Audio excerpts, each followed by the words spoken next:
अस्सलाम वालेकुम। दुरूद शरीफ पढ़ लें।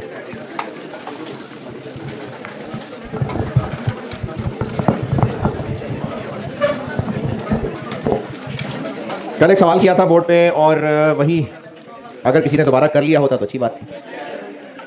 मेहनत मजदूरी है, वरना कोई कैलकुलेशन के एतबार से नया नॉलेज नहीं है। मेहनत मजदूरी जरूर है। चलें आज और मजदूरी करते हैं, और आज का होमवर्क भी यही वाला सवाल होगा जो भी करूंगा। स्प्रिंग 17 पढ़ लें, ये और ज्यादा मजदूरी चाहिए इसमें। बेज रेट, ये पेपर पास करना। स्प्रिंग 17 पढ़ लें, स्प्रिंग 17।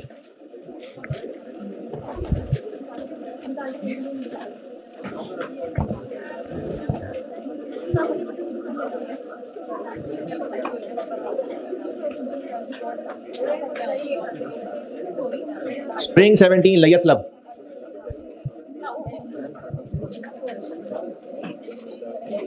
स्प्रिंग 17 अटेम्प्ट का सवाल है लेयर क्लब के नाम से, पढ़ लीजिए, मैं करता हूं।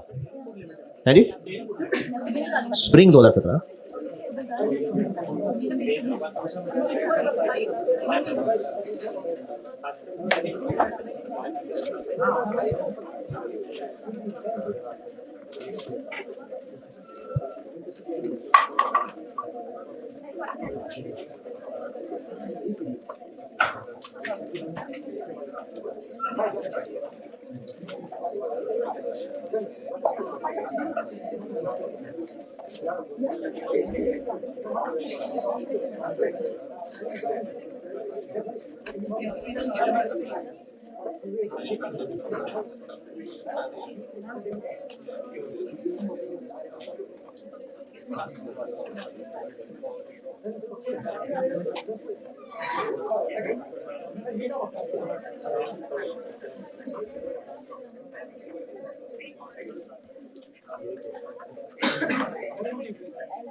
दोनों भी आ सकते हैं, थोड़े थोड़े नंबर के।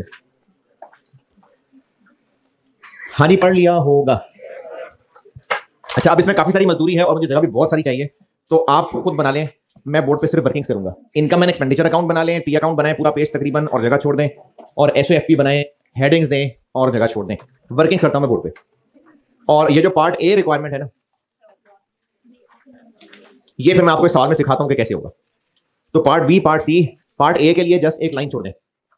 पार्ट ए जस्ट एक लाइन में लिख के दे दूंगा, तो वो एक लाइन पार्ट ए की छोड़ के part B income and expenditure बना दें, टी अकाउंट, और part C statement of financial position बना दें जल्दी से।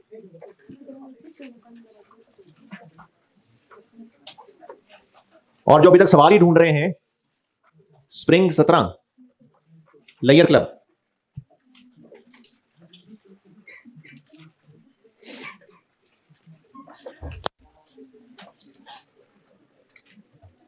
इनकम एंड एक्सपेंडिचर अकाउंट बना दीजिए और एसएफपी बना दें, हेडिंग्स देके जगह छोड़ दें। मैं वर्किंग्स करता हूं बोर्ड पे।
जल्दी भाई, इनकम एंड एक्सपेंडिचर का अकाउंट बना दें और SFP non current, current, equity, non current liability, current liability. Non current में 3-4 लाइनें बहुत होती हैं, करंट में 6-7 लाइनें लग जाती हैं।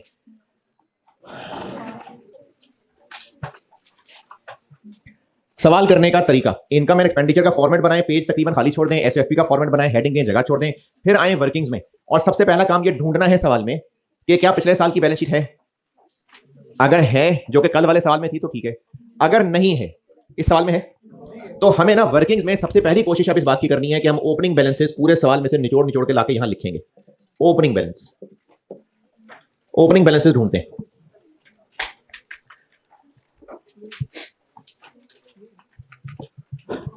और फिगर्स बहुत बड़ी बड़ी हैं, तो वो बड़ी बड़ी फिगर्स भी लिख सकते हैं और रुपीज इन थाउजेंड भी कर सकते हैं।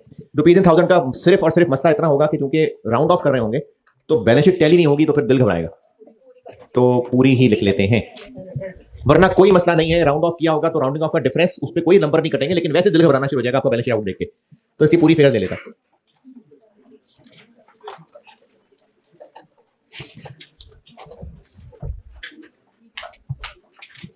लिखने की स्पीड तेज रखिएगा भाई। इनकम एंड एक्सपेंडिचर अकाउंट बनाना है, टी अकाउंट पूरा बना के पूरा पेज तकरीबन खाली छोड़ दिया, एसओएफपी हेडिंग्स दी, जगह छोड़ दी, वर्किंग्स में आ गए। अगर पिछले साल की प्रॉपर बैलेंस शीट है तो हमारे पास सारे ओपनिंग बैलेंसेस हैं, और अगर नहीं गिवन तो फिर हमें खुद ढूंढ ढूंढ के यहां लिखने पड़ेंगे। वो क्लियरली भी गिवन हो सकते हैं और अंग्रेजी में भी छुपे हुए हो सकते हैं। तो सबसे पहली लाइन से शुरू कर दें, ढूंढें कहां कहां रास्ते में ओपनिंग बैलेंस पड़ा नजर आ रहा है। पहले पैराग्राफ में कुछ, पॉइंट नंबर 1 में कुछ, हाँ जी बिल्कुल है। पॉइंट नंबर 1 में पूरी कैलकुलेशन की कहानी छुपी हुई है, वहां से निचोड़ना पड़ेगा। पॉइंट नंबर 1 में है, तो इसलिए मैंने इसको छोड़ा यहीं। पहले चलते हैं सब्सक्रिप्शन वाली वर्किंग पे, क्योंकि ये कैलकुलेशन करेंगे तो ये फिगर निकलेगी। 2016 ई रिसीट्स दी है, ये जो टेबल है ये सब्सक्रिप्शन रिसीव्ड 2016 में। हाँ, इसमें आसानी ये है कि जितने नंबर ऑफ मेंबर्स इस साल थे उतने ही पहले थे। अगर डिफरेंट होते तो फिर और तफसील बताई होती कि पिछले साल कितने थे, फिर हमें उनकी कैलकुलेशन अलग करनी पड़ती, इस साल वाले की कैलकुलेशन अलग करनी पड़ती। तो ये जो अभी सब्सक्रिप्शन रिसीव्ड दी हुई है, ये इस साल की है, रिसीव्ड के 15 की है। तो क्लोजिंग एडवांस या क्लोजिंग रिसीवेबल क्या निकलेगा इससे? एडवांस या रिसीवेबल? क्यों? क्योंकि पहले ही दिन एनुअल 10,000 रुपए पे कर देते हैं, तो एडवांस होगा। तो जो आपको इस टेबल में रिसीट्स नजर आ रही हैं उनसे निकलेगा क्लोजिंग एडवांस। तो चलो क्लोजिंग भी तो निकालनी ही था ना, तो कर रहे हैं वर्किंग तो कर लेते हैं। तो क्लोजिंग एडवांस 2016 का करते हैं कैलकुलेट। जो पहले डब्बे में यानी पहले क्वार्टर के अंदर अमाउंट है वो किस दिन मिली होगी? 1 जनवरी को। और किन 12 महीनों से वो रिलेटेड? पूरा 2016। उसमें कितने महीने अगले साल में जा रहे हैं? कोई भी नहीं। जो सेकंड क्वार्टर में मिल रहा है वो सेकंड क्वार्टर में मिल रहा है यानी 1 अप्रैल को, उसमें कितने महीने अगले साल में जा रहे हैं? 3 महीने। तो उस अमाउंट में से, अमाउंट कितनी? इनमें से एक क्वार्टर या 3 महीने कह लें वो जा रहे हैं अगले साल में 62,500। जो मिल रहा है थर्ड क्वार्टर में यानी 1 जुलाई को कितना? 5500 इसमें से कितने महीने अगले 17 में जा रहे हैं? 6 महीने। 6/12 कर लें, चाहे 2/4 कर लें। 2750,000 जो चौथे क्वार्टर में मिल रहे हैं पैसे, वो कब मिले? 1 अक्टूबर 16। उसमें कितने महीने आगे चले गए? 9 महीने। कितने मिले? 950। 9 महीने आगे चले गए, या ये कह लें कि 3 क्वार्टर आगे चले गए। 7012। ये निकला है 2016 का क्लोजिंग एडवांस 11825। कुछ भी समझ नहीं आया?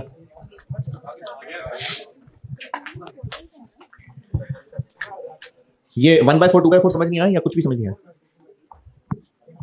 3/12 6/12 9/12 कर दो तो ठीक है। चले, जिनको समझ नहीं आया सुने जी, ये जो 8 नहीं, पहला क्या है? 9900। ये कैश हमें कब मिला? 1 जनवरी 16। इसके 12 महीने कब पूरे होंगे? 31 दिसंबर। फिर अगला कैश हमें 8250 कब मिला?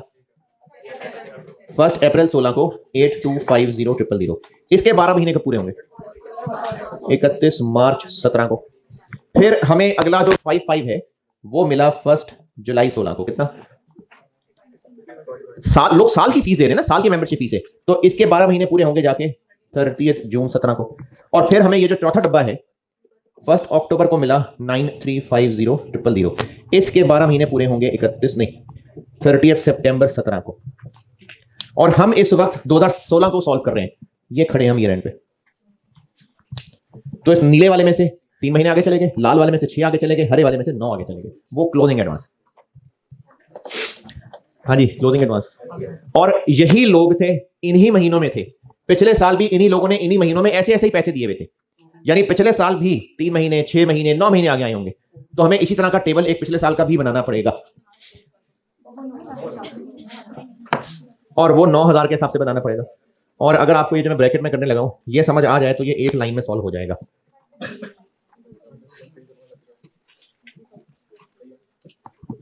ठीक है, ये सारी फिगर देखें, वही मेंबर्स हैं, वही महीने हैं, तो ये सारा कुछ 10,000 रुपए पे कैलकुलेटेड है। इसको 9 पे कर लें। 10642। ये 15 का क्लोजिंग आ गया। ये सारा कुछ 10,000 रुपए पे है। यानी ये फिगर बनी हुई है नंबर ऑफ मेंबर्स इंटू 10,000 रुपए। अब अगर वो इंटू 10 की बजाय इंटू 9 होता तो वो पिछले साल की फिगर आ जाती, तो मैंने 10 से डिवाइड करके 9 से मल्टीप्लाई कर दिया।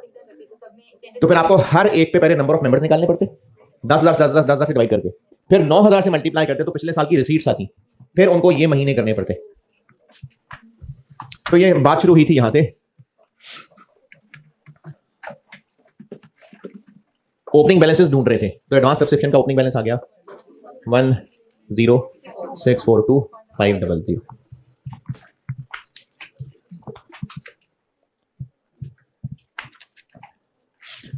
और बस ये वाहिद मुश्किल कैलकुलेशन थी, बाकी तो कल से बल्कि हल्का ही है। कल तो डेप्रिसिएशन में बड़ी गहरी थी।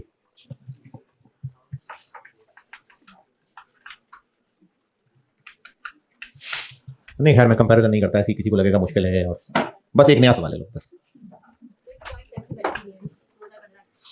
अभी तुमने शुरू किया, देखते हैं। हाँ, 15 के कॉलम में 15 के क्लोजिंग आ रहे होंगे, तो 16 की ओपनिंग होंगे। डेट कॉलम तो अंग्रेजी में क्या लिखा है पॉइंट में? आगे क्लोजिंग ही है ना, तो 15 के क्लोजिंग है। अच्छा, ये इधर कैलकुलेशन में बह गए। हम कर क्या रहे थे? ये क्या कर रहे हैं? ओपनिंग बैलेंसेस क्यों चाहिए? ओपनिंग बैलेंसेस बीडी बैलेंस लिखेंगे तो टी अकाउंट एंड तक पहुंचेंगे। तो हम इस सवाल को करने का तरीका फिर रिपीट कर रहा हूं। इनकम एंड एक्सपेंडिचर का फॉर्मेट बनाएं, जगह खाली छोड़ दें। बैलेंस शीट का फॉर्मेट बनाएं, हेडिंग्स दें, जगह छोड़ दें। उसके बाद वर्किंग में जाएं, पहले ढूंढें पिछले साल की बैलेंस शीट। अगर है तो फिर इस मेहनत की जरूरत नहीं है, अगर नहीं है तो फिर पूरे सवाल में इधर उधर छुपे हुए हो सकते हैं ओपनिंग बैलेंसेस, यहां लिस्ट डाउन करने। पॉइंट नंबर 1 में थे, ढूंढ लिए। पॉइंट 2 में नहीं है, बैंक का है ना बैलेंस, कितना? 3700।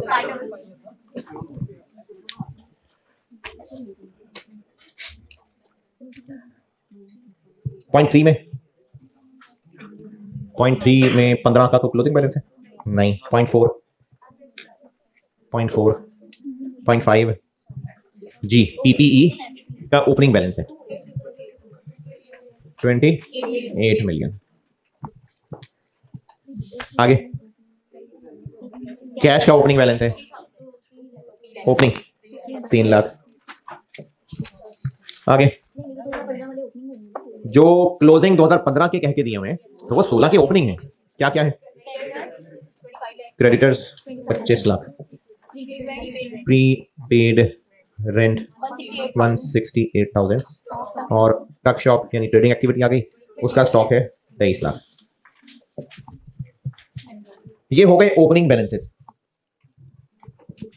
इनकम एंड एक्सपेंडिचर का फॉर्मेट बनाया, हेडिंग दी, जगह छोड़नी, एसएफपी का फॉर्मेट बनाया, हेडिंग दी, जगह छोड़नी, फिर वर्किंग में आए। सबसे पहले चाहिए ओपनिंग बैलेंसेस। अगर पिछले साल की एसएफपी है तो ओपनिंग बैलेंसेस की वर्किंग की जरूरत नहीं है, और अगर पिछले साल की एसएफपी नहीं है तो ओपनिंग बैलेंसेस की वर्किंग करनी पड़ेगी।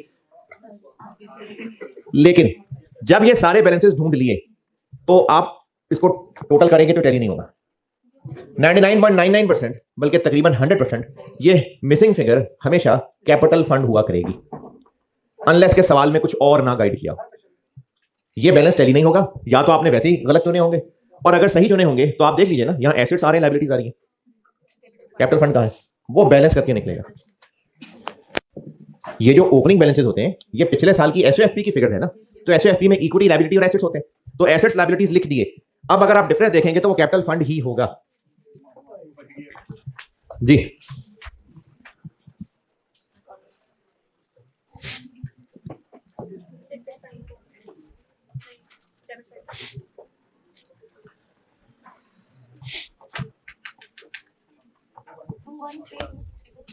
टू 1326000 ये कैपिटल फंड का ओपनिंग बैलेंस आ गया। तो वर्किंग मन की जिंदगी का मकसद कि हमें सारे ओपनिंग बैलेंसेस मिल जाएं ताकि हम अकाउंटेंट की सीट संभाल सकें। पिछला वाला तो पैसे लेके निकल लिया। अच्छा, कैसे पता पैसे लेके निकला? क्या लिखा? पैसे लेके गया। फ्रॉड क्या, तो या तो बंदे उठा के ले गया होगा साथ, या फर्नीचर उठा के, तो वो वैसे अच्छा नहीं लगेगा, तो पैसे ही लेके गया होगा, तो कैश लेके गया है। Working one. अगला काम, ये जितने भी ओपनिंग बैलेंसेस हैं इन सबके टी अकाउंट खोल के तो हम उनको बीडी बीडी लिख लेते हैं। ये लाल हरी नीली लाइनें मिटानी है मैंने।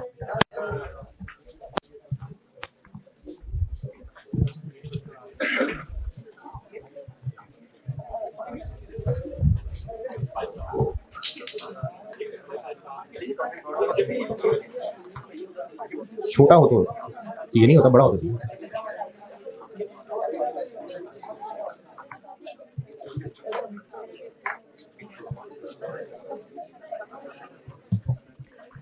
जी टी अकाउंट्स सब्सक्रिप्शन, ये इधर वर्किंग की हुई है, सब्सक्रिप्शन का नाम ही लिखा हुआ है मैंने, तो ये सब्सक्रिप्शन का साथ टी अकाउंट भी इसी में बना देता हूं।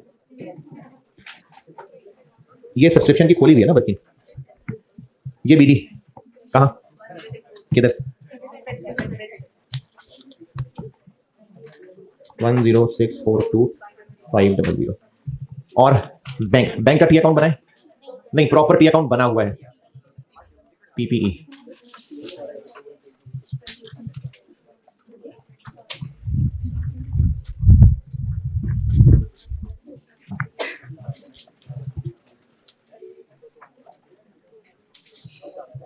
जी पीपी बीडी 28 मिलियन। आगे कैश।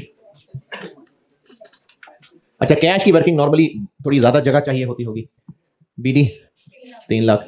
आगे क्रेडिटर्स,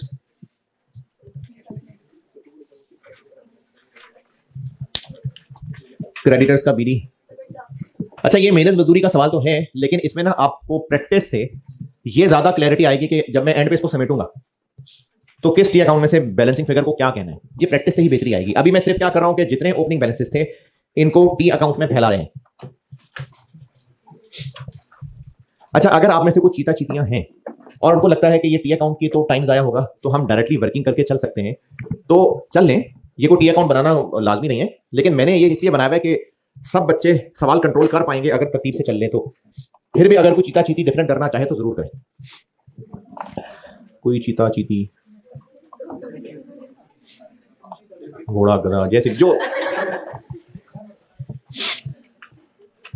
और आगे रेंट ये रेंट और ये इंटरेस्ट और ये सब्सक्रिप्शन, ये वही वाली वर्किंग है जो एक्रूवल प्रीपेमेंट में टी अकाउंट याद किए थे। अब ये रेंट है, opening prepaid, payment expense, closing prepaid.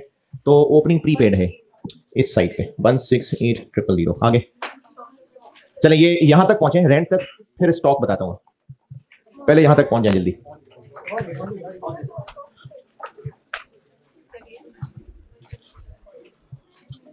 जल्दी जल्दी लिखिए, आपने कल भी बहुत देर लगा दी थी आप लोगों ने। पहुंच गए? इस सवाल में ट्रेडिंग एक्टिविटीज हैं, ट्रेडिंग एक्टिविटीज हाँ है, टक शॉप है। अगर रिक्वायरमेंट में अलग से इनकी अकाउंट पूछा होता तो रिक्वायरमेंट ABCD इज्जत के साथ सॉल्यूशन के शुरू में आता। अब अगर रिक्वायर्ड नहीं पूछा तो वो इधर वर्किंग में कहीं रोल रहा होगा, लेकिन बनेगा जरूर। ये जो ट्रेडिंग एक्टिविटीज हैं जिसकी एक इनकम स्टेटमेंट की शक्ल बना के दिखाई थी आपको, वो अगर रिक्वायरमेंट होती तो उसको मैं यहां वर्किंग 7 की बजाय रिक्वायरमेंट में लिख रहा होता। बनना है, अगर इस क्लब में ट्रेडिंग एक्टिविटीज हैं तो वो इनकम स्टेटमेंट बनेगी। रिक्वायर्ड का हिस्सा होता तो शुरू में पार्ट ABCD के नाम से आ जाता, नहीं है तो वर्किंग में आ जाएगा। अब इसमें sales less cost of sales हमारा, sales cost of sales, opening stock, purchases, closing stock, gross profit. यहां तक लिख लिया मैंने क्योंकि ये तो हो गई होगा। अगर कोई और डायरेक्ट खर्चा होगा तो चलो वो भी लिख दूंगा, लेकिन यहां तक तो इसमें होना ही होना है। तो अगर ट्रेडिंग एक्टिविटीज हो तो फिर सारे BD बैलेंसेस अपने अपने टी अकाउंट्स में जरूर लिखें, लेकिन ओपनिंग स्टॉक का टाइम जाया ना करें टी अकाउंट बना के। ओपनिंग स्टॉक कहां लिख लें? ये यहां लिख लें। कितना है? ट्रेडिंग एक्टिविटीज हो अगर तो फिर ओपनिंग स्टॉक यहीं लिख लें, इन्वेंट्री का अलग से कोई अकाउंट नहीं बनाने के लिए। बाकी सारे देखिए BD बनाए। अच्छा, कल थोड़ा टाइम बचा के दिया था कि रिसीट्स पेमेंट्स में जो आइटम्स बस एक दफा जिनका जिक्र आया, दोबारा उनका जिक्र नहीं आया, दोबारा जिक्र नहीं आया यानी टी अकाउंट नहीं बनाएंगे उनका, तो डायरेक्टली हम उनको इनकम एंड एक्सपेंडिचर में लिख लेंगे। एक टाइम और बचा देता हूं, कल मैंने कैपिटल फंड का टी अकाउंट बनाया था और वो बेकार ही पड़ा रहा था। तो कैपिटल फंड का ओपनिंग बैलेंस सीधा जाके SOFP में लिखना है, इनर कॉलम में। बाद में सरप्लस तो उसमें ऐड कर ही लेना है। कैपिटल फंड का बैलेंस डायरेक्टली SOFP में लिख दीजिए, इक्विटी कैपिटल फंड, और थोड़ा सा उड़ा करके ये अमाउंट लिख लें इनर कॉलम में, क्योंकि इसमें सरप्लस फंड, सरप्लस ऐड होगा तो फिर आउटर कॉलम में जाएगा। इक्विटी में इक्विटी कैपिटल फंड लिख लें, या अगर नहीं तसल्ली हो रही टी अकाउंट बनाना है तो बना लें। SOFP में जी नहीं, इनर कॉलम में लिखेंगे ना, उसमें सरप्लस ऐड होना है बस। SOFP में इक्विटी के अंदर कैपिटल फंड लिख दें इनर कॉलम में, क्योंकि उसमें अभी सरप्लस ऐड होना होगा है?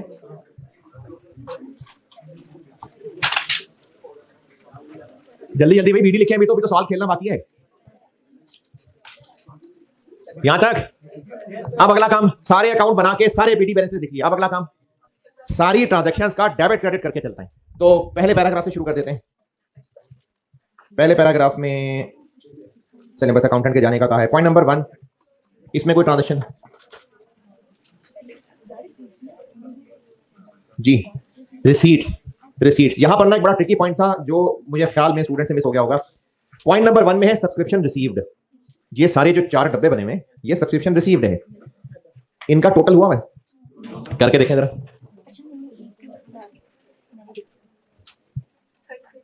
33 मिलियन। अब पेपर में बैठ के ना स्टूडेंट ने टोटल चेक नहीं किया होगा, तो उसकी वजह से वो चीज मिस कर गया होगा। पॉइंट नंबर 2 क्या है? अरे पॉइंट 2 बैंक की डिटेल है, उसमें देखिए सब्सक्रिप्शन रिसीव्ड आ रहा होगा आखिर में 19 समथिंग। तो 33 क्यों नहीं है? 33 किधर गया? नहीं नहीं, अभी नहीं फ्रॉड। ये बैंक में आए हैं, बाकी किधर है? बाकी कैश में आए होंगे। तो अब ये पॉइंट 1 और 2, क्योंकि पूरा सवाल पढ़ा होगा तो ये काम होगा। तो पॉइंट 1 और 2 मिला के मैं पॉइंट 1 सॉल्व कर रहा हूं। टोटल सब्सक्रिप्शन रिसीव कितनी हुई? 33। वो चारों डब्बे ऐड करेंगे तो पता चलेगा। तो वो आ गया इस साइड पे 33। इसमें से जितना बैंक में गया वो बैंक डेबिट, और बाकी वो ये कैश डेबिट 13,200। ये पॉइंट 1 की मैंने एंट्री ट्रांजैक्शन रिकॉर्ड कर ली। बैंक डेबिट हुआ है, कैश डेबिट और सब्सक्रिप्शन क्रेडिट।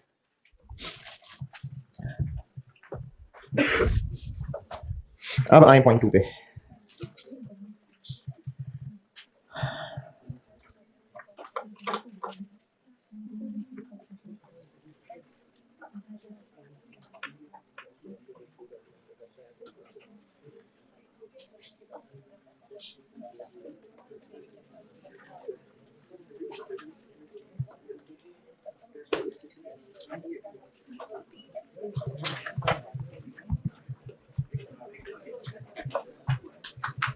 जल्दी जल्दी जल्दी जल्दी। पॉइंट 2, चले जी ट्रांजेक्शन ढूंढे। पॉइंट नंबर 2, रिसीट साइड से शुरू कर देते हैं। कैश डिपॉजिटेड, तो बैंक वहां डेबिट हुआ है और ये कैश डेबिट 37848।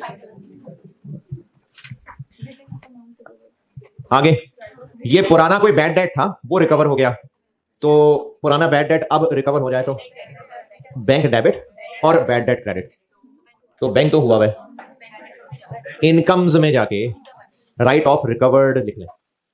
ये इनकम होती है ना बैड डेट रिकवर्ड, तो बैंक डेबिट और bad debt recovered credit incomes में। बैंक डेबिट और इनकम्स में राइट ऑफ रिकवर्ड क्रेडिट। आगे चलें रिसीट में। ये आ गया आपका पसंदीदा IS 16 वर्किंग 8 डिस्पोजल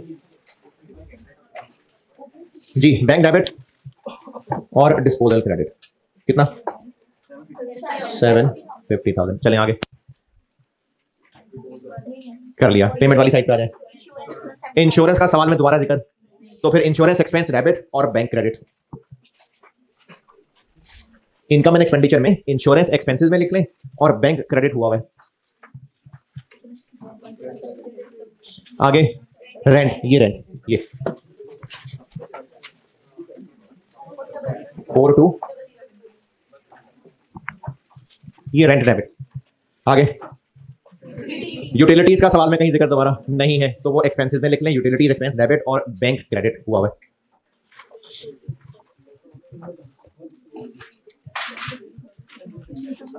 आगे PPE डेबिट बैंक क्रेडिट।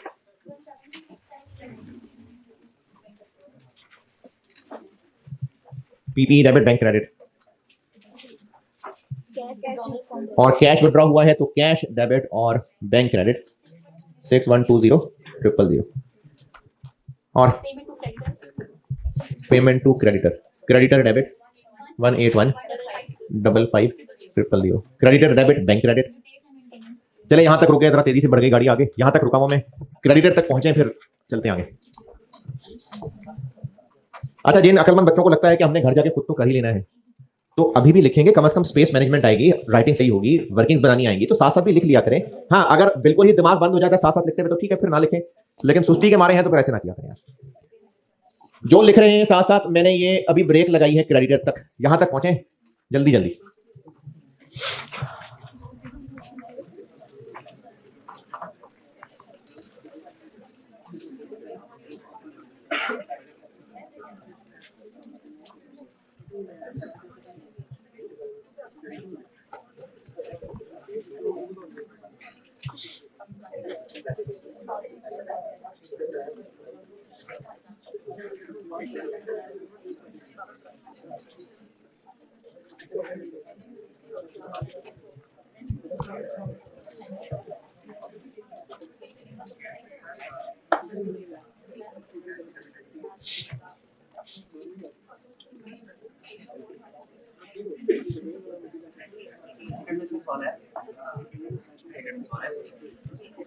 देख के बताता हूँ, मेरा नहीं ख्याल।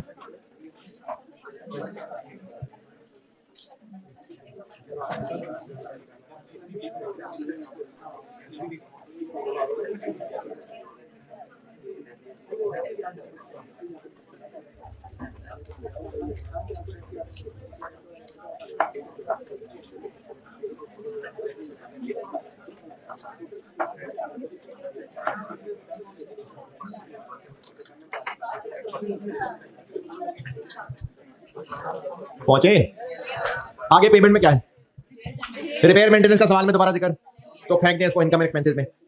Repair maintenance debit bank credit. आगे इक्विपमेंट खरीदा है तो ये इधर PPE में डेबिट 7350 और बैंक हुआ पड़ा है क्रेडिट। ले जी, पॉइंट 2 की ट्रांजैक्शंस हो गई सारी। Point 2 done. पॉइंट 3 कैश की पेमेंट्स हैं, क्या है, सैलरीज का दोबारा जिक्र, तो लिख दें एक्सपेंसेस में salaries expense debit, cash credit, 2 3। आगे सन्ड्री एक्सपेंसेस, ये मिसलिनियस एक्सपेंसेस की तरह के होते हैं, इनका भी दोबारा कहीं जिक्र नहीं तो एक्सपेंसेस में लिख लें 640। इनकम एंड एक्सपेंडिचर में लिख लें सन्ड्री एक्सपेंसेस डेबिट और ये कैश क्रेडिट। मिसलिनियस लिखा मैंने।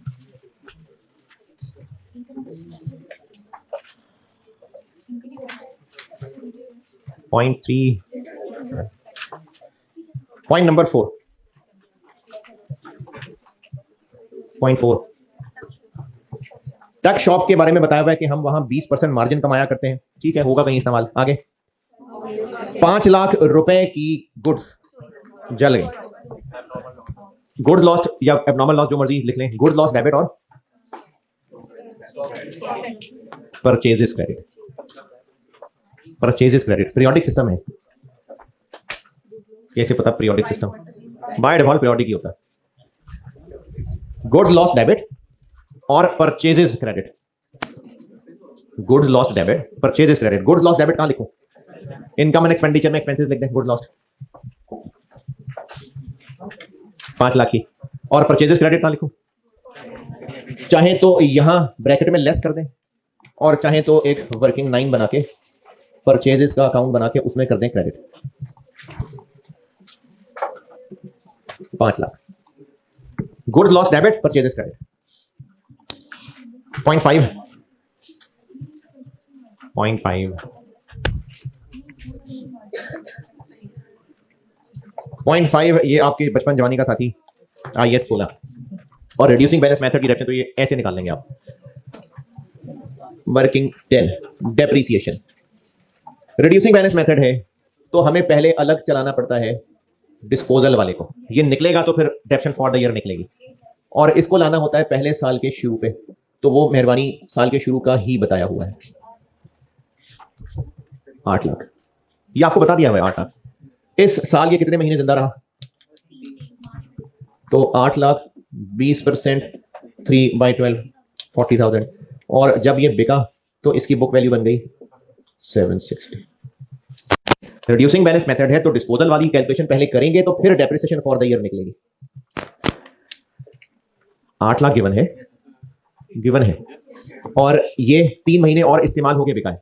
ये निकल आई बुक वैल्यू डिस्पोजल रेट की। Depreciation for the year reducing balance है।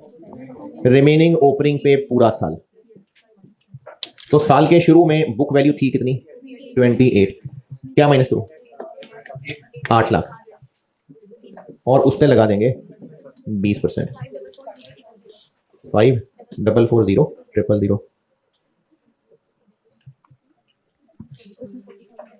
ये 5440 ये अगर किसी का नहीं आया और 4 समथिंग आ रहा है, किसी का आ रहा होगा है, लास्ट ना लिखो। अच्छा अब तो लिख दिया यार। 28 मिलियन माइनस 8 लाख, ब्रैकेट ये और ब्रैकेट ये, और फिर इंटू 20%, फिर बड़ा ब्रैकेट और बड़ा। ये 5440 4 मिलियन नहीं आया किसी? आया होगा किसी है? आया ना? वो उनका आएगा जो 28 में से दबानी 8 माइनस करेंगे और वो 20 मिलियन पे रेट लगा देंगे।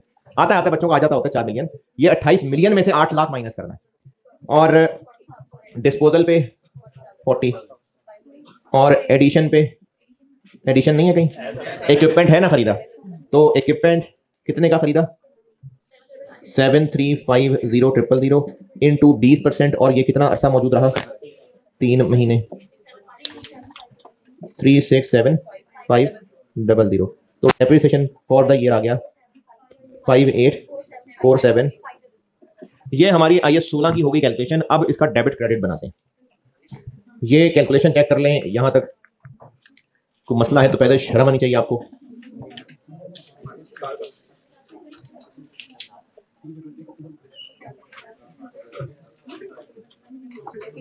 पॉइंट नंबर 5 के अंदर सारी कहानियां मौजूद हैं डेप्रिसिएशन कैलकुलेशन के लिए। जो नया खरीदा था वो 1 अक्टूबर को खरीदा था 3 महीने, जो पुराना बेचा है वो 31 मार्च को बेचा है 3 महीने।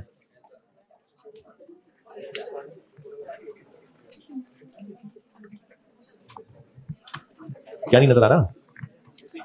ये फिगर नजर नहीं आ रही? कहां से आया?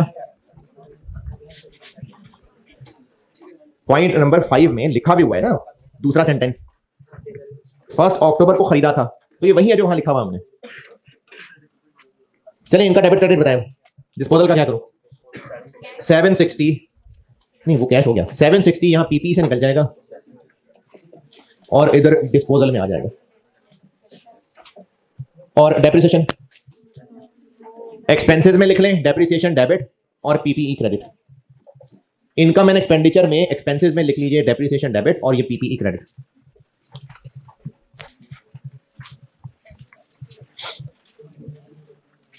डेप्रिसिएशन इनकम एंड एक्सपेंडिचर में एक्सपेंसेस में लिख लें डेप्रिसिएशन डेबिट और पीपीई क्रेडिट।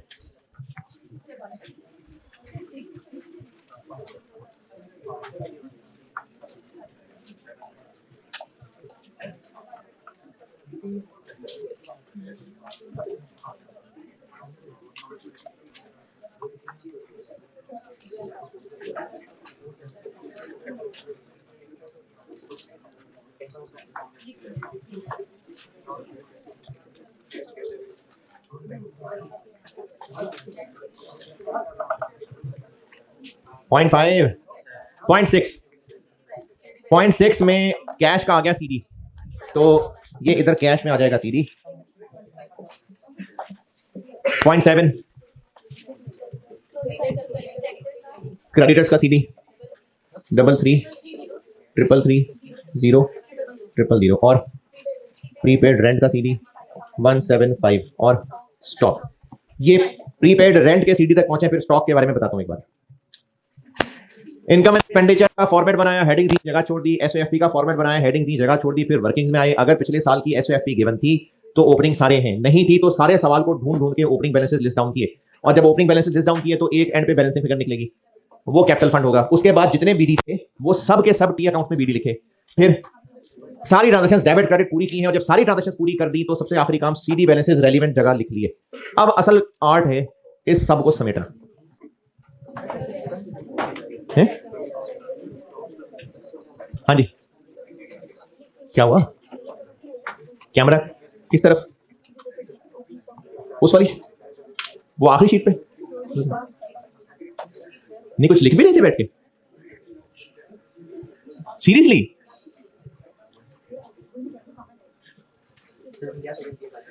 क्या हुआ? क्यों बुरा फैसला लिया? ये कहना चाह रहा बस इतना खास। अच्छा, कल जैसी फीलिंग है या कुछ बेहतर है? या बेहतर है ना? नहीं, जब पहुंचे ना यहां तक, क्लोजिंग स्टॉक को मैं कहां सीडी लिखूं? तो इन्वेंट्री का अकाउंट ही नहीं बनाया। तो पीरियोडिक सिस्टम में क्लोजिंग स्टॉक का क्या करते हैं? Inventory debit, cost of sales credit. तो कॉस्ट ऑफ सेल्स यहां आ गया क्रेडिट कितना, और इन्वेंट्री डेबिट का क्या करें? करंट एसेट्स में लिखने जाके। करंट एसेट्स में इन्वेंट्री डेबिट आ गई और ये कॉस्ट ऑफ सेल क्रेडिट आ गई। करंट एसेट्स में इन्वेंट्री डेबिट, तक शॉप का स्टॉक करंट एसेट्स में आ जाएगा, वो डेबिट, और ये क्रेडिट। अब सवाल में जो कुछ था वो सब यहां है, अब हमने समेटना है। कुछ सीडी रह गए हो तो वो भी लिख लें। बैंक हमने नहीं बनाया, वो सवाल में छोड़ा हुआ है, उसका सीडी करंट एसेट्स में लिखना, फिर मिस हो जाना बाद में। लिख लें, करंट एसेट्स में लिख लें। ये सीडी आ गया इधर 11825। सारे टी अकाउंट्स बनाए हैं वर्किंग में और उनके बीडी लिखे, फिर ट्रांजैक्शंस को डेबिट क्रेडिट किया, फिर सबसे आखिर में सीडी लिख लिए। अब सीडी भी सारे लिख लिए हुए हैं। अब हमने सारे टी अकाउंट्स को क्लोज करते जाने हैं और यहां से हमें काम की चीजें मिलेंगी। पीपीई, बल्कि लो ये पहला, ये सब्सक्रिप्शन, ओपनिंग एडवांस है, क्लोजिंग एडवांस है, रिसीट्स है, इनकम मिल जाएगी। और बल्कि ना सिर्फ इनकम मिलेगी, ये जो हमारे एक्रूअल वाले अकाउंट हैं ये हमारे डुअल पर्पस अकाउंट होते हैं। इनसे हमें इनकम एक्सपेंस भी मिलता है और क्लोजिंग प्रीपेड एक्रूड भी मिलता है। तो इसमें से इनकम मिलेगी एक, तो 31817, ये कहां लिख दें? इनकम्स में लिख दें, और ये करंट लायबिलिटीज में लिख दें। क्या करंट एसेट में लिखना है?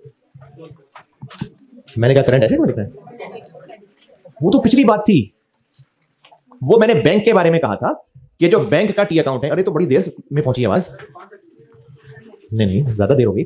बैंक का टी अकाउंट जो सवाल में बना हुआ है, उसका सीडी सवाल में बना हुआ है ना, उसका सीडी करंट एसेट्स में लिख लें।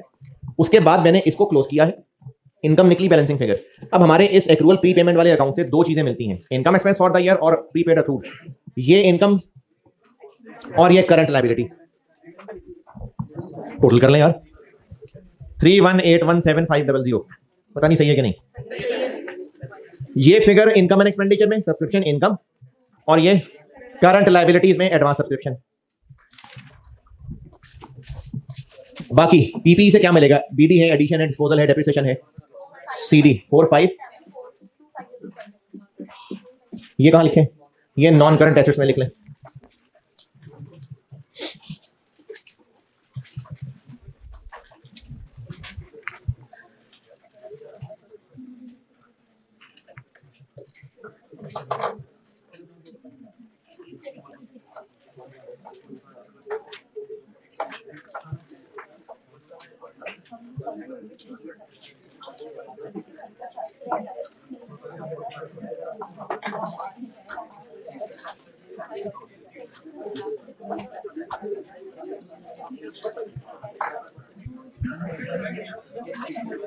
बस अब समेट रहे हैं काम। पीपी कैश, कैश अभी इस वक्त आप बैलेंस नहीं कर सकते। अच्छा वो कितने पैसे लेके गया है पता नहीं, एंट्री करके गया होगा, नहीं पैसे रख के गया होगा, लेके गया होगा, लेके गया होगा। तो वो कितने पैसे लेके गया है, जब कैश अकाउंट सारा बना चुके होंगे, फिर जब बैलेंसिंग करेंगे तो यहां से पता चलेगा। 25 छोड़ के बाकी सारे लेंगे, लेकिन अभी हम इस वक्त नहीं कर सकते इसको क्लोज। क्यों? परचेजेस, सेल्स के पैसे आने हैं अभी, वो यहां लिखेंगे तो पता चले। इतने सारे पैसे आएंगे तो वो पैसे देख के फिर लेके भागेगा।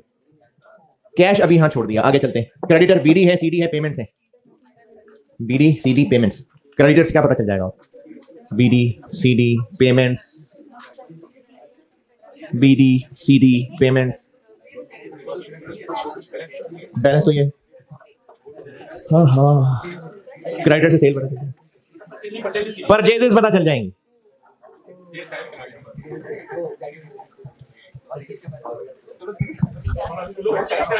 अरे ये तो मतलब क्रेडिटर हैं, ओपनिंग क्लोजिंग पेमेंट और क्या है, सैलरीज आनी थी, रेंट इनकम आनी थी, इधर परचेजेस ही आनी है। कितनी निकली परचेजेस? 185। ये क्या मैंने इसका सीडी निकाला? नहीं, ये तो फिर हमें ट्रांजैक्शन छुपी भी मिली है, तो इसका क्या डेबिट क्रेडिट करूं?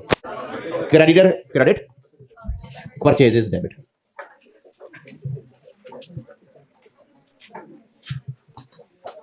परचेजेस डेबिट और क्रेडिटर्स क्रेडिट। और अब ये अकाउंट हो गया पूरा, तो इससे क्या कहां जाएगा? ये तो एक ट्रांजैक्शन छुपी भी मिली है ना, वरना इस अकाउंट से आगे कहां जाना है? इन्वेंट्री में कहां जाएंगी?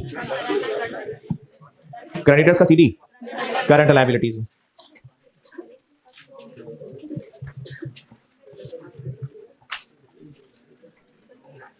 अच्छा यही सवाल होमवर्क है, ये हौसला आपका आस्ते आस्ते सेटल होगा, फिर मैं कल और सवाल करूंगा और होमवर्क ये प्रैक्टिस से हो जाएगा बेहतर, ये बीपी होने लग जाएगा।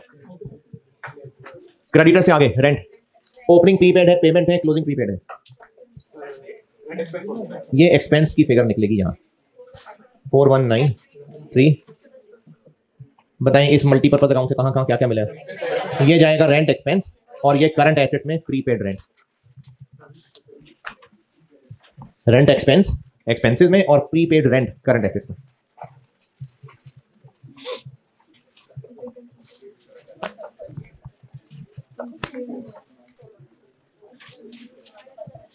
डिस्पोजल से इतनी बुक वैल्यू वाला इतने का बेचा, तो लॉस आ गया 10,000। कहां लिखें? एक्सपेंसेस में लिख लें।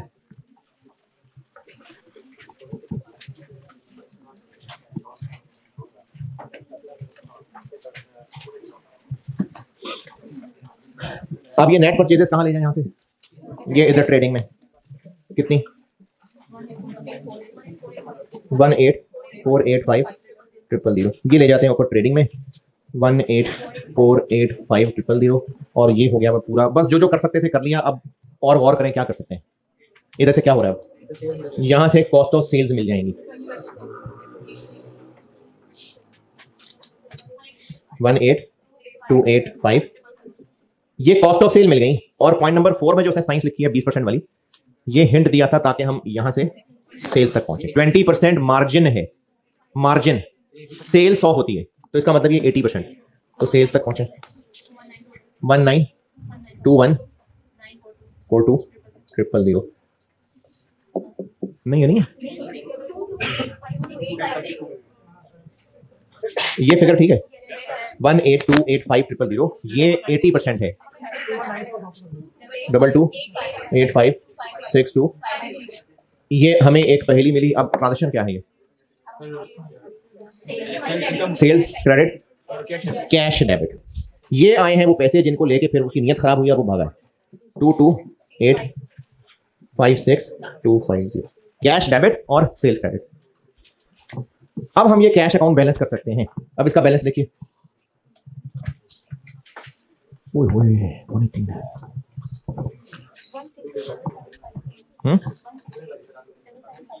दोबारा 1 मेरा नहीं ख्याल सुबह तो कुछ और था जीपी में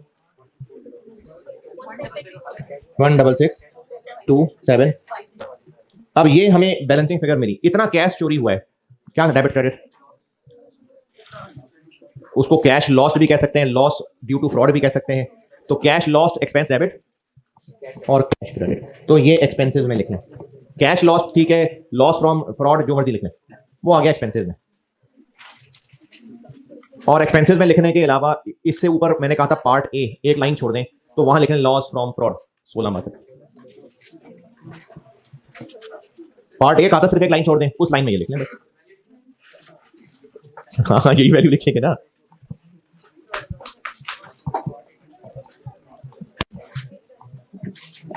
कैश अकाउंट का क्या करूं, करंट एसेट्स में लिख दें। और क्या रहेगा ये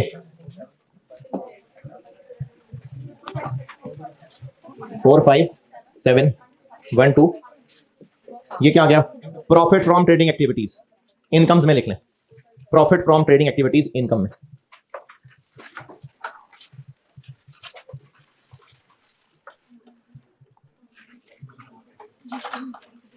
इनकम एंड एक्सपेंडिचर से निकलेगा सरप्लस, वो जाएगा वहां से कैपिटल फंड में और इंशाल्लाह एसओएफपी टैली हो गई होगी।